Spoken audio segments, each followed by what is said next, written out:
കേരളത്തിലെ പ്രതിപക്ഷവും മാധ്യമങ്ങളും ഒരുപോലെ ഇടതുപക്ഷത്തെ കടന്നാക്രമിക്കുകയാണ് ചെയ്യുന്നത്. അല്ലെങ്കിൽ മാധ്യമങ്ങൾ മൈനസ് പ്രതിപക്ഷം എന്ന് പറഞ്ഞാൽ പൂജ്യമാണ്. കേരളത്തിലെ മാധ്യമങ്ങളെ പ്രതിപക്ഷത്ത് നിന്ന് മാറ്റി നിർത്തിയാൽ വളരെ ശുഷ്കമാണെന്ന് പറയാം, വളരെ ശുഷ്കമാണ്. അപ്പോൾ അതുകൊണ്ട് ആ ശൈലി ഒരുമിച്ച് പ്രവർത്തിക്കുക എന്നത് രാഷ്ട്രീയത്തിനതീതമായിട്ട് ഇടതുപക്ഷത്തിനെതിരെ ഒരുമിച്ച് നിൽക്കുക എന്നുള്ള ശൈലി കേരളത്തിൽ മുഖ്യധാരാ മാധ്യമങ്ങളും പ്രതിപക്ഷവും സ്വീകരിക്കുന്നു എന്നാണ്. അപ്പോൾ ആ ശൈലിയെ നമുക്ക് തുറന്നു കാണിക്കേണ്ടി വരും. അതുകൊണ്ടാണ് ഞങ്ങളിങ്ങനെ ആവർത്തിച്ച് പറയേണ്ടി വരുന്നത്. ഞങ്ങൾക്കറിയാം ഞങ്ങളുടെ രാഷ്ട്രീയ പ്രവർത്തനത്തിൻ്റെ ഏറ്റവും പ്രധാനപ്പെട്ട ഒരു ഉള്ളടക്കം മാധ്യമ വിമർശനമാണ്. അതില്ലാതെ ഇന്ന് ഇടതുപക്ഷ രാഷ്ട്രീയ പ്രവർത്തനം അസാധ്യമാണ്. അല്ല, മാധ്യമങ്ങളെ വളരെ ഹോസ്റ്റൈൽ ആക്രമിക്കാറില്ല, തുറന്നു കാണിക്കാറില്ല. അല്ലല്ല, അത് ചെയ്യുന്നത് that's completely up to you. ഞാൻ ചോദിക്കുന്നത്, ഇടതുപക്ഷത്തെ പല നേതാക്കളും വളരെ ഹോസ്റ്റൈൽ ആയിട്ടാണ് അപ്രോച്ച് ചെയ്യുന്നത്. അതൊരു ഒരു ശരിയായ സമയമാണ്.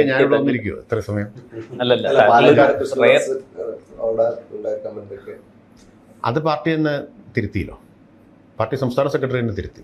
ഞാൻ പറഞ്ഞത്, ഞങ്ങൾ സാധാരണഗതിയിൽ മാധ്യമങ്ങളോട് ഒരു ശത്രുതാപരമായ സമീപനം പുലർത്താറില്ല, വിമർശിക്കാറില്ല. പിന്നെ വിമർശനം വ്യക്തികളുടെ ചില രീതി അനുസരിച്ച് ചിലപ്പോൾ കടുപ്പം കൂടി പോയിട്ടൊക്കെ ഉണ്ടാവാം. പക്ഷെ പാർട്ടി എന്ന നിലയിൽ നോക്കിയാൽ, അല്ലെങ്കിൽ ഇടതുപക്ഷം എന്ന നിലയിൽ നോക്കിയാൽ, മാധ്യമങ്ങളെ ഞങ്ങൾ നിരന്തരം വിമർശിക്കാറുണ്ട്.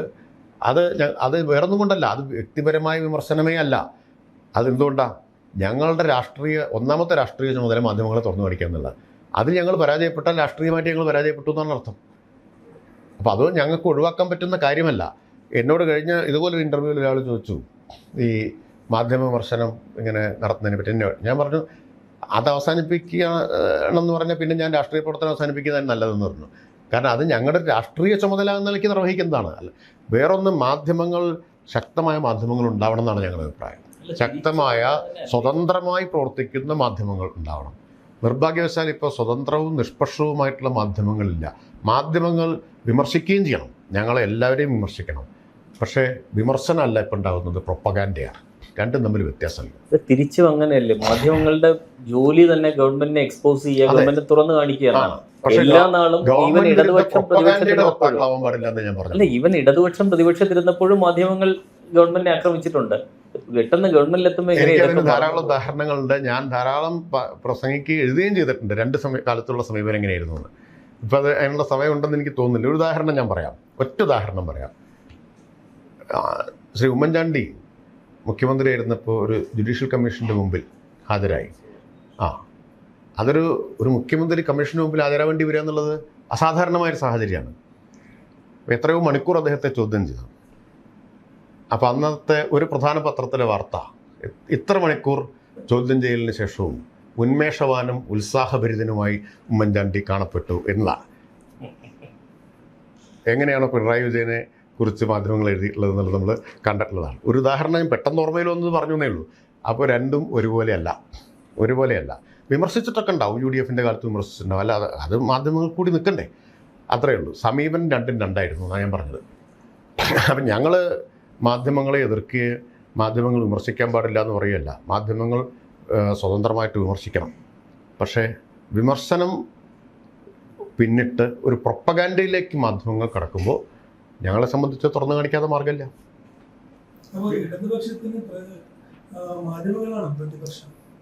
അത് ഞാൻ പറഞ്ഞു കഴിഞ്ഞല്ലോ.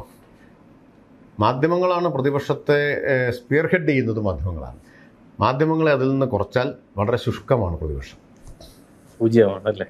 അല്ല, അതിലൊരു കാര്യം കൂടെ മനസ്സിലാക്കണം. 91 ലിബറലൈസേഷൻ കൊണ്ടുവരുന്ന സമയത്ത് അന്ന് ഏറ്റവും കൂടുതൽ ഒപ്പോസ് ചെയ്തതാണ് ഇടതുപക്ഷം.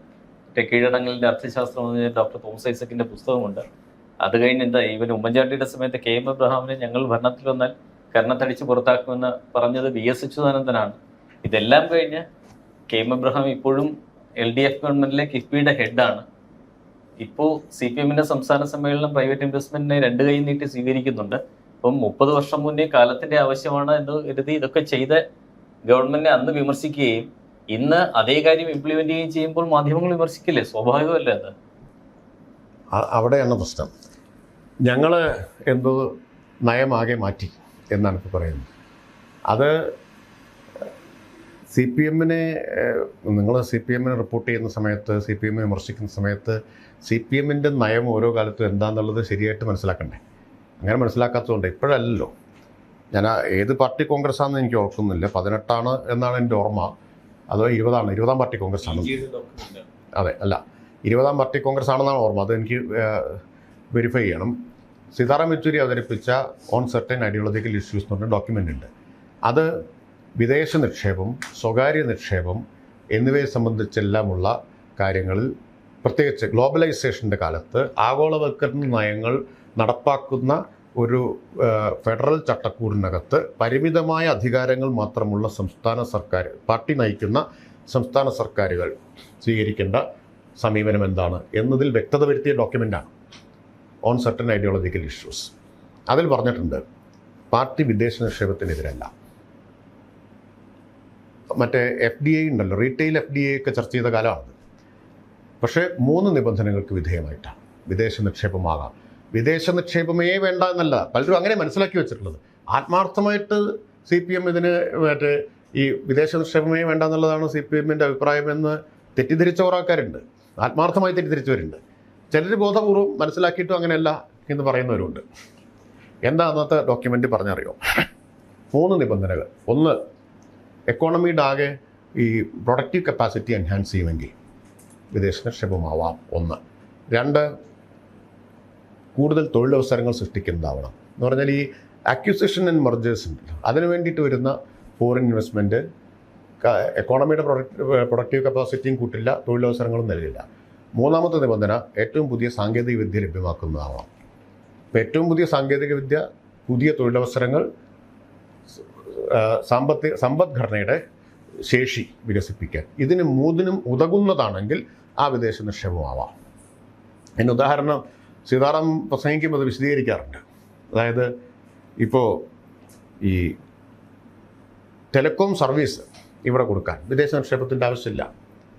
പക്ഷേ മൊബൈൽ ഫോൺ ഉണ്ടാക്കുന്ന ഫാക്ടറി ഇവിടെ ഉണ്ടാക്കിയാൽ അതുകൊണ്ട് ഗുണമുണ്ട്. കാരണം സമ്പദ്ഘടന, പുതിയ തൊഴിലവസരം വരും, പുതിയ സാങ്കേതികവിദ്യ വരുന്നു.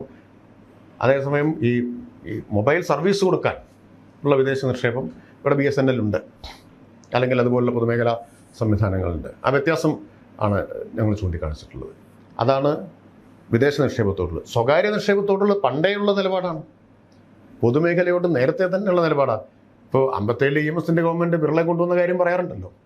സ്വകാര്യ നിക്ഷേപമില്ലാതെ ഒരു മുതലാളിത്ത വ്യവസ്ഥയ്ക്കകത്ത്, പ്രത്യേകിച്ച് ആഗോളവൽക്കരണ നയങ്ങളുടെ ചട്ടക്കൂടിനകത്ത് വളരെ ചെറിയ അധികാരങ്ങൾ മാത്രമുള്ളൊരു സംസ്ഥാന സർക്കാരിന് സ്വകാര്യ നിക്ഷേപത്തെ പാടെ ഒഴിവാക്കിക്കൊണ്ട് പ്രവർത്തിക്കുന്നത്. കേരളത്തിൽ മാത്രം സോഷ്യലിസം കെട്ടിപ്പടുക്കാൻ നിൽക്കുകയാണ്.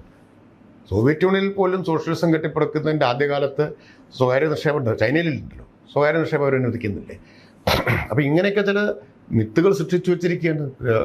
CPM സ്വകാര്യ നിക്ഷേപത്തെ തീരെ പാടില്ല എന്നാണ് എടുത്തിട്ടുള്ള നിലപാടല്ല. സ്വകാര്യ നിക്ഷേപത്തെ EMSൻ്റെ ഗവൺമെൻറ്റിൻ്റെ കാലം മുതൽ സ്വകാര്യ നിക്ഷേപം ഇവിടെ ഉണ്ട്. പൊതുമേഖലയുടെ ഉള്ള കാര്യത്തിലുള്ള നിലപാടെന്താ?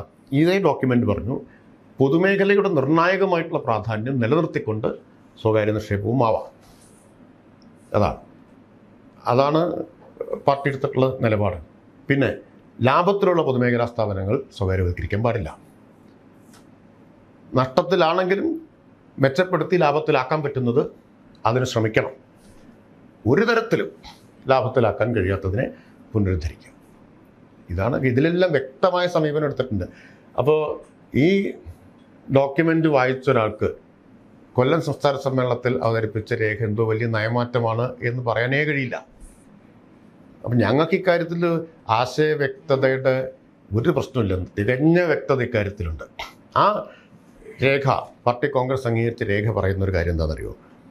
ഈ കമ്മ്യൂണിസ്റ്റുകാർ യഥാർത്ഥ ലോകത്തിലാണ് പ്രവർത്തിക്കുന്നത്, സാങ്കല്പിക ലോകത്തിൽ പ്രവർത്തിക്കുന്നവരല്ല. യഥാർത്ഥ ലോകത്തെ മാറ്റിത്തീർക്കാനാണ് പ്രവർത്തിക്കുന്നത്. യഥാർത്ഥ ലോകത്തെ മാറ്റിത്തീർക്കുക, അതിന് നേരെ കണ്ണടച്ചിരുന്ന് ഇരുട്ടാക്കിയിട്ട് പറ്റില്ല. യഥാർത്ഥ ലോകവുമായിട്ട് എൻഗേജ് ചെയ്തുകൊണ്ടേ പറ്റൂ. ഞങ്ങൾ ഈ ഗ്ലോബലൈസ്ഡ് ലോകവുമായിട്ട് എൻഗേജ് ചെയ്യുകയാണ് ചെയ്യുന്നത്. അതാണ് ഇന്നിപ്പോൾ ഒരു ലേഖനം, പോൾ സക്കറിയുടെ ലേഖനം വായിക്കേണ്ടായി. തൊഴിലാളി വർഗത്തിൻ്റെ രാഷ്ട്രീയം സംരക്ഷിച്ചുകൊണ്ട് സ്വകാര്യ നിക്ഷേപം, അതെങ്ങനെയാണെന്ന് അദ്ദേഹം അത്ഭുതപ്പെടുന്നത്. തൊഴിലാളി വർഗത്തിൻ്റെ താല്പര്യം സംരക്ഷിച്ചുകൊണ്ടുള്ള സ്വകാര്യ നിക്ഷേപം, വിദേശ നിക്ഷേപം, ഇത് തന്നെയാണ് ഞങ്ങൾ എല്ലാ കാലത്തും പറഞ്ഞിട്ടുള്ളത്. അതിന് പറ്റുന്നതേ ഞങ്ങൾ സ്വീകരിക്കുന്നുള്ളൂ, അംഗീകരിക്കുന്നുള്ളൂ. അല്ലാതെ ഈ എന്താ പറയുക, ഒരു ചരടുമില്ലാത്ത വിദേശ നിക്ഷേപം എന്നുള്ളതല്ല നിലപാട്. 10 വർഷം മുന്നേ SFI TP ശ്രീനിവാസനെ തടഞ്ഞ സമയത്ത് നമ്മൾ അവരാരും കേട്ടിട്ടില്ലായിരുന്നു ഇങ്ങനൊരു ധാരണയുണ്ടെന്നുള്ള കാര്യം. അല്ല, ആ സമയത്ത് SFI ആയതുകൊണ്ട് നമ്മളത് വിട്ടതാണ്. അങ്ങനെ ലളിതവൽക്കരിച്ചതിനെ കാണരുത്. സ്വകാര്യ ഇപ്പോൾ സ്വാശ്രയ കോളേജുകൾക്കെതിരെ ഞങ്ങൾ സമരം ചെയ്തിട്ടുണ്ട്. സ്വാശ്രയ കോളേജിനെതിരെ സമരം ചെയ്തെന്തുകൊണ്ടാണ്? കഴുത്തറപ്പൻ ഫീസ്, കൊള്ളക്കോഴ, ക്യാപിറ്റേഷൻ ഫീസ് എല്ലാം അനുവദനീയമായതിനെതിരായിട്ടാണ് സമരം ചെയ്തത്. ആ സമരത്തിൻ്റെ നേട്ടം എന്താണ്? 50:50 എന്ന വ്യവസ്ഥ വന്നു. അപ്പോൾ സാമൂഹ്യ നിയന്ത്രണത്തോട് കൂടിയിട്ടുള്ള സ്വാശ്രയ കോളേജുകൾ എന്ന വ്യവസ്ഥ വന്നു. ഇത് സ്വകാര്യ നിക്ഷേപം ഏത് മേഖലയിലായാലും അതിനോടുള്ള നിലപാട് ഇതാണ്. തീരെ വേണ്ട എന്നുള്ളതേ അല്ല. അങ്ങനെ വേണ്ടെന്ന് നിശ്ചയിക്കാൻ പറ്റുന്ന ലോകത്തല്ല നമ്മൾ ജീവിക്കുന്നത്. കേരളത്തിൽ മാത്രമായിട്ട് സോഷ്യലിസ്റ്റ് സമ്പദ് വ്യവസ്ഥ കെട്ടിപ്പടുത്തിട്ടുമില്ല.